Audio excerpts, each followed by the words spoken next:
Hello friends, welcome back in the third session of economics module. My name is Ninad Pandit and I am the faculty at Savarkar IAS Study Cell. Hope you all are safe in this global pandemic and preparing for your respective government examinations by staying at home.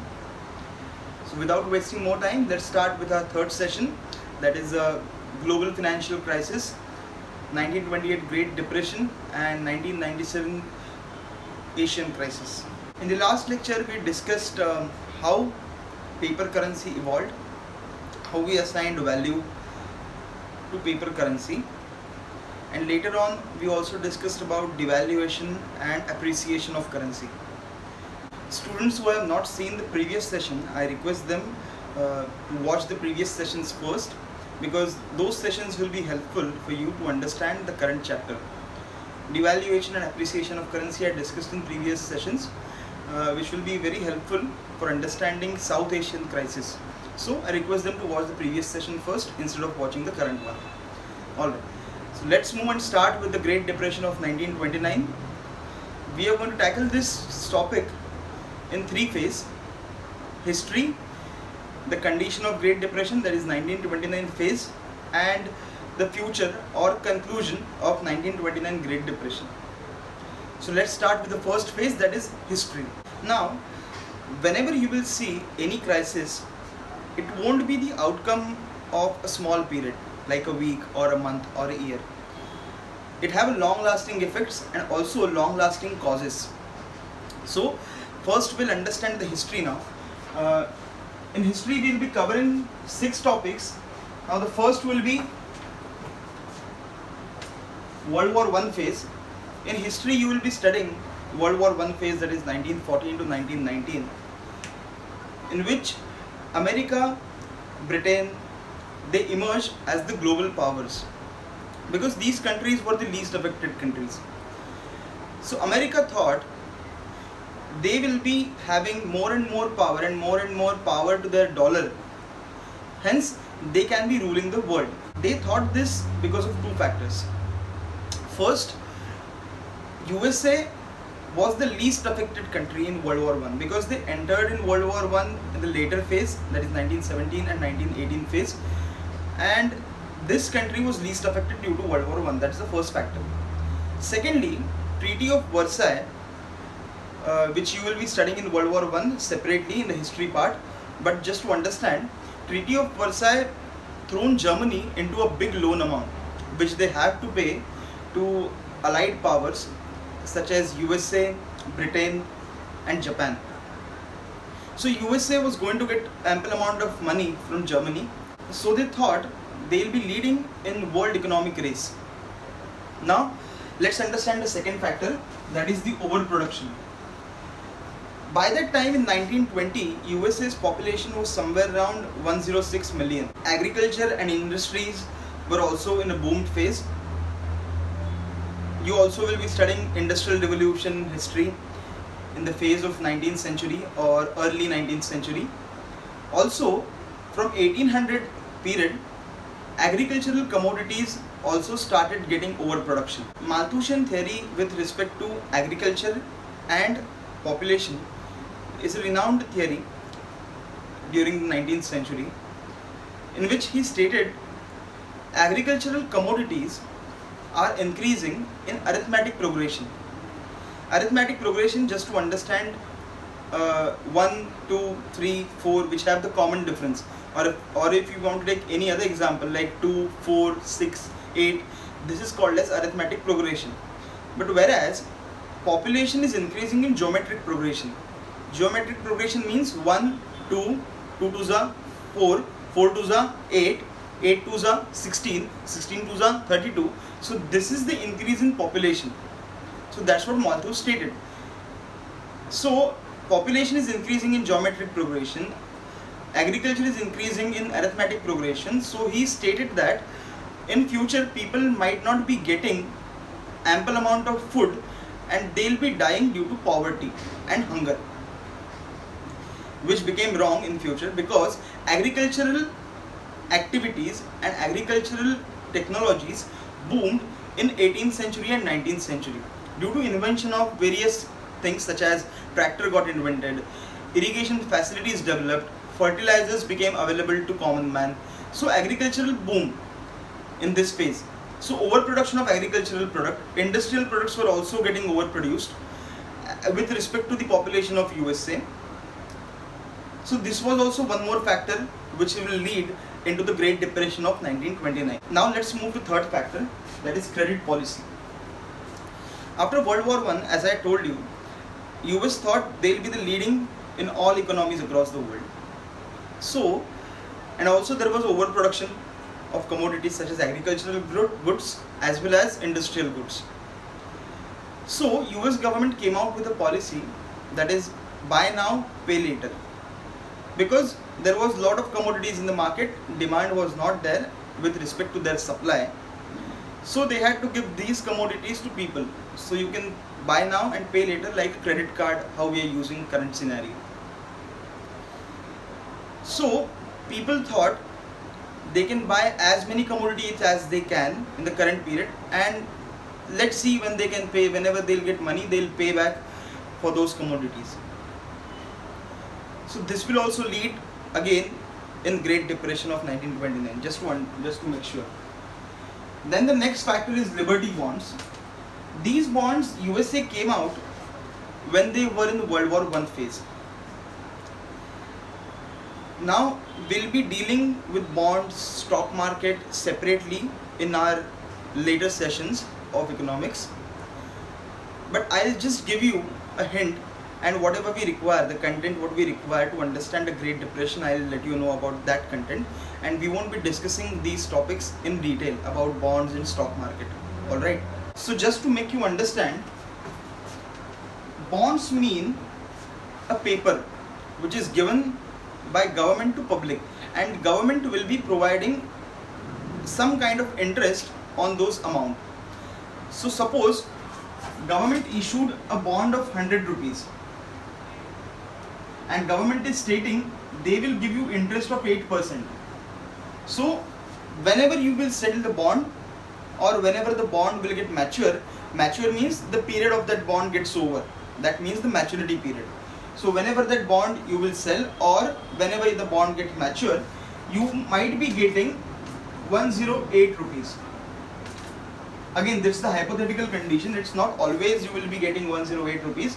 As you always hear, mutual funds are always subject to market risk, right? Now first understand why US government issued these Liberty bonds. US government stated the money raised by this bond will be used in World War I, and they'll be providing interest on those bonds. Now again, one more concept which is related to stock market. Government bonds always have higher value or higher trust value, because people think government will never lose their money, and whatever happens, government will return the amount paid by the people. So government bonds in the market will always have high trust value. A government won't run away like Vijay Mallya, right? If government run away, still another government will come and they'll think about the social security of people and they'll return back the money if the money is taken away by another government. So these Liberty bonds were purchased by many people in USA, and they started getting faith or trust on these bond system, where they'll be start investing and they'll be getting return on that investment. It's the easy money, right? If you're investing somewhere, your money is safe and also you're getting interest on that money, will be a good earning for you. That's what people thought, and they started getting more and more bonds. Now let's understand the fifth cause, that is non-regulated companies issuing bonds. Now as US government started issuing bond and they saw the response how people is providing to these bond system, they also started issuing various bonds of their company. Also they started issuing shares in lower price. Now again, as I told you, in share market we'll be discussing about these shares, how we buy shares, but just to understand and to have a clarity to understand the Great Depression, in share market, if I have a company which manufactures the X entity, I require some capital. Suppose I require capital of 100 rupees, I issue share of 10 rupees, 10 shares. People will buy these shares 10 rupees. I'll get a capital of 100 rupees. I'll invest that capital somewhere. I'll multiply this capital. I'll provide salary to my workers, and whatever profit I'll get from that profit, I'll give some amount or some dividend to people whosoever have invested or whosoever have taken my shares. This is a simplistic way. We'll be discussing in detail in share market chapter. Alright. So this is what happened. Companies whose share might have of 100 rupees, they started issuing for 50 rupees. So this created golden opportunity for people. Why? Because they are getting bonds or shares in a much cheaper price, and it's very good time for them to earn money. So people started buying shares on a huge quantity. When people started buying shares, companies understood that people have faith on share market and they are going to invest in our share or in our bonds, and we will be keep on getting capital for our business. So that's what the assumption was created for industrialists, right? But it's not correct, because share value is decided by demand and supply. As there was no regulatory body in US at that time, which was one of the reasons for the creation of crisis. So ultimate the point is that non-regulated companies started issuing bonds. Many companies entered into the market for doing this business. So to explain you quickly demand and supply of share value, if more and more people are buying shares, which means there is a huge demand for share, right? If there is a huge demand for share, the prices must go up, whereas the prices were going down and down. Alright, so prices were not regulated with the proper authority. Alright, so the next point for causes will be the roaring 20s. Just remember, these non-regulated companies issuing bond will be dealing with this point in the phase part where the crisis took place, and later on in the conclusion part as well. Alright, then the next point is roaring 20s. During the period, this roaring 20s, because this 20s period, 1920s to 1929 period, US economic growth doubled. Now economic growth doubled, which means the final output which is coming in the economy, final output, to give you example, if suppose agriculture is producing wheat, till the time wheat is not converted into a final good, which means wheat can be used to create a bread which will be consumed finally. It can be used to create a flour, wheat flour, which will be again consumed finally, right? So this is called as final output. So final output is called as GDP, gross product. So US gross product doubled by this time, by 1920s. Alright, let's have another example. Suppose steel is a commodity, but when this steel will be used into a manufacturing unit for creating bikes, cars or any automobile, it will generate a value. So the final output will be bikes and cars. Alright, hence this final output is called as a gross output or total output. So in this period of 1920 to 1929, US's gross output doubled. It's obvious, right? Due to overproduction, agricultural commodities and industry, right? Due to various technological inventions and technological advancement, right? So these are the 6 causes which will lead us into a Great Depression. Okay, so I hope you understood these causes. Now let's move to the second phase, that is the Great Depression phase. Crisis phase will be understanding in 7 parts. The first is no monetary policy. As we discussed in causes, that is, many companies, unlisted companies, came into the market and started issuing shares for lower and lower price, as people's trust was there, right? So for these companies, government never implemented any policy so as government can have checks on these companies, how they are issuing shares, how these companies are working, or how these companies are using the money given by public. So no regulation was there in place for these companies, or government was not interfering in their affairs. So this was one more problem for crisis happening. Okay. The second is internal corruption increased in this phase. As capitalistic people or industrialists were benefited by these government policies, they were providing money to government for not implementing any policies against them. So in government also corruption started increasing on day-to-day basis in USA by that time. So due to these conditions, prices in the market started increasing for various other commodities. As government's check was not there, and industrialists, whatever price they'll keep, people will have to buy on that price, right? So due to this, in the election 1928, Herbert Hoover, the new president, came, and he came out with a slogan that is chicken in every pot, because chicken was very expensive at that time.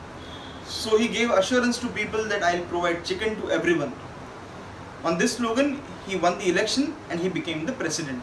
But still, he also failed to restrict this crisis at 1929. Okay. There is also a story in which people who were not having jobs or who were residing on roads, they started building villages made out of cardboard and named them as the Hoover villages, on the name of Herbert Hoover, because he did not complete his promise, that is chicken in every pot, and he could not able to curtail this inflation or rise in price. Okay, so the next and the backbone or the very important striking point for happening this 1929 Great Depression, that is selling of bonds and shares. Due to these factors and also the factors and the causes which I discussed with you in the previous cause and effect phase, people started losing faith on government, on companies, and they thought that their money is not safe in banks as well as in the share market, as the share market and companies were not regulated by government and government's control was not there. So what people started doing, they started withdrawing their money from bonds, from share market and from banking sector, because there was no faith on these institutions. As people started withdrawing the money from these institutions went out into a bank run or run condition. Bank run condition, which happened in 1930 also. This condition means that if you have account in a bank and if all people starts withdrawing money from bank won't have any capital in their hand to invest in another activities. If banks won't invest in another activities, they won't be able to provide salaries to their employees, they won't be able to provide loans to needy people, so economy won't function. This is what is called as run condition. So before this 29 October 1929, which is also called as a Black Tuesday, because on this day share market collapsed, before a week ago people started withdrawing their money from shares in which they invested. Now have an example. Suppose I have business, I have issued 10 shares, I have 100 rupees in my hand, but I'll be investing this amount somewhere else as I want to do the business, right? So if people start asking for money back, then I can't give them money, I can't give their all money at the same time, because I have invested it somewhere, right? So when people started selling on a huge quantity, at a point company declared them as bankrupt, and they were able to return money of only few people, and many people's money which was invested in share market was not returned. Okay, as companies declared themselves as bankrupt. So their money went into share market, and now they don't have any penny in their hand for their future expenses. Alright. Now, as share market collapsed and people started selling bonds, obviously there will be one more condition in the economy, which is called as unemployment.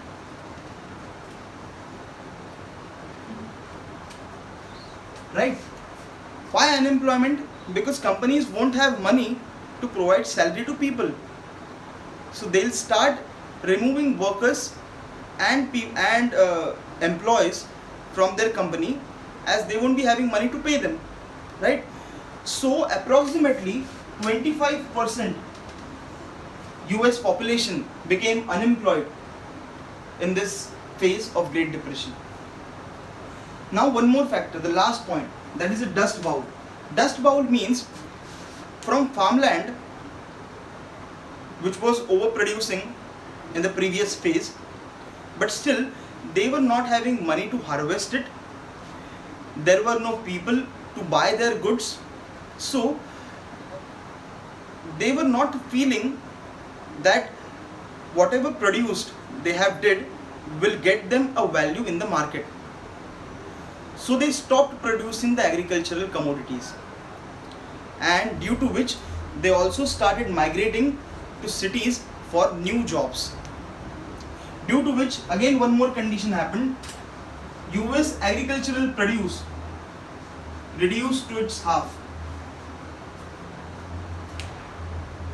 Now you will be understanding why we are calling this as a Great Depression, because depression is a phase in which people feel like they'll suicide. From Wall Street market, from various buildings, people committed suicide. Okay, people died due to hunger, and the condition was very scarce in US during that period. Now a last factor in this present scenario. As all these things happened, US stock market went down, US population and US economy and US as a nation collapsed due to all these factors. But why other countries suffered? That's the basic question comes into our mind. Because whenever US suffers, other nations also suffer. Now the reason for that is that many renowned politicians like Winston Churchill also, they also invested in US share market, because it's a trustworthy place. US is always a trustworthy place for investment due to the technological advancement. Alright, so many nations they invested, many entrepreneurs from nations they invested their money in US stock market. When US stock market collapsed, their money is also gone into this stock market. Now let's move to third phase or post crisis condition, that is the conclusion part. The first thing, whenever such kind of crisis take place, political parties get advantage. In USA, we have two important political parties. That is, one is Republican and another is Democratic. Current President Donald Trump is from Republican Party, whereas the previous President Obama was from Democratic Party. The same way, Herbert Hoover, who was the president in 1928, he was from Republican Party. Then later on, when the election took place in 1932, Franklin D. Roosevelt, the Democratic president, Democratic Party leader, became the president of USA. And he came out with a new policy which is called as a New Deal policy. In this New Deal policy, they generally took care of two things. By this time in USA, 15 million people were unemployed.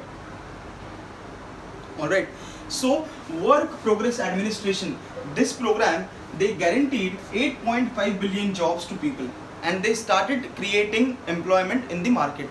Now understand one more thing, whenever such crisis take place, any government will try to uplift the industrialist or business entities, and by providing money to them, and also to banking sector.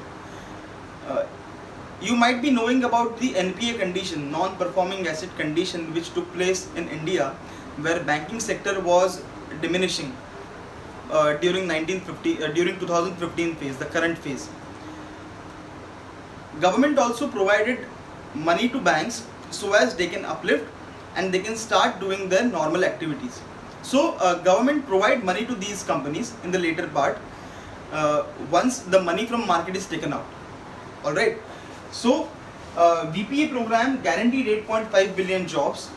And the second thing, in USA there was no Social Security Act.